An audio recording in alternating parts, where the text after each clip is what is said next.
Asociace Sport pro všechny, která se zabývá sportem pro všechny a všemi věkovými kategoriemi, tedy i kategorii seniorů, která tady byla zmíněna mým předřečníkem.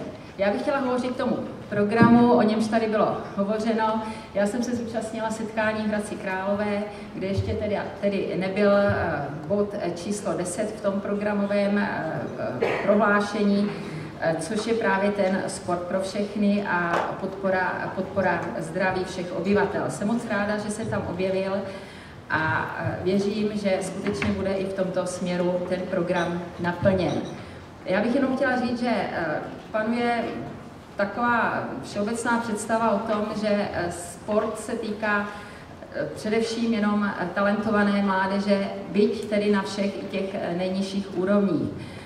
Je to jenom malé procento lidí, kteří jsou tedy talentovaní a kteří se zabývají výkonnostním sportem. Kromě toho tady existuje veliká, řekla bych, že většinová skupina lidí, kteří buď to nemají dispozice fyzické předpoklady, nebo nemají možnost, jakoukoliv jinou možnost, ať už je to možnost ekonomická nebo nějaká jiná, se tomu výkonnostnímu sportu věnovat. A myslím si, že to jsou právě ty kluci a holky v trenýrkách, kteří tady ještě dneska nezazněli, kterým bychom se měli věnovat a právě sport pro všechny, ať už jsme to my nebo jiné organizace tohoto typu, tuto činnost zajišťují. A měl by to být, myslím si, náplň tohoto hnutí.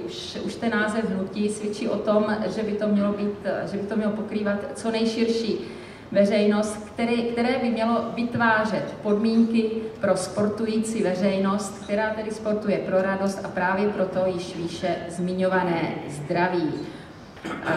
Myslím si, že se tady setkaly velmi dobré myšlenky, které skutečně chtějí v celé šíři pokrýt obyvatelstvo této země a myslím si, že tady se naskýtá možnost, jak vytvořit podmínky, nejenom především ekonomické podmínky pro tyto organizace, které se zabývají tímto sportováním, aby mohli ve své bohulibé činnosti pokračovat.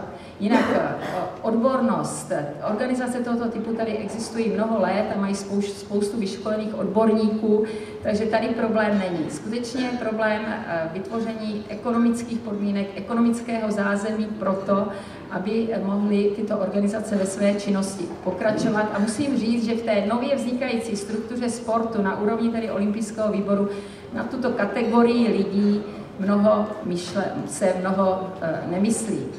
Proto jsem uvítala ten program, který byl tady přednesen a myslím si, že v té nově vznikající struktuře sportu by právě toto hnutí mělo v tomto směru sehrát velikou roli a pakliže bude ten program naplněn, tak my jenom zatleskáme tomu, že se podařilo vytvořit širokou koncepci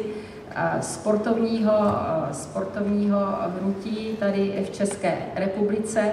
A to, že se jedná vlastně o politickou organizaci nebo o politickou stranu, která má ve svém programu to, co tady bylo předneseno, plně chápeme, protože ač je sport a jeho myšlenky jsou nepolitické a sjednocují na rozdíl od politiky, která rozděluje, tak jsme si plně vědomi toho, že bez politické podpory prostě není možné vytvořit podmínky pro sportování, ať už výkonnostní nebo pro sportování široké veřejnosti.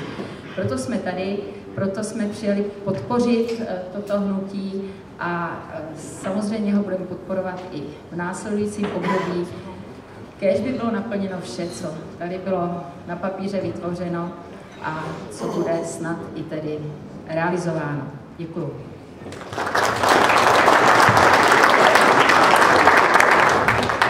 Děkuji paní Oršičkové.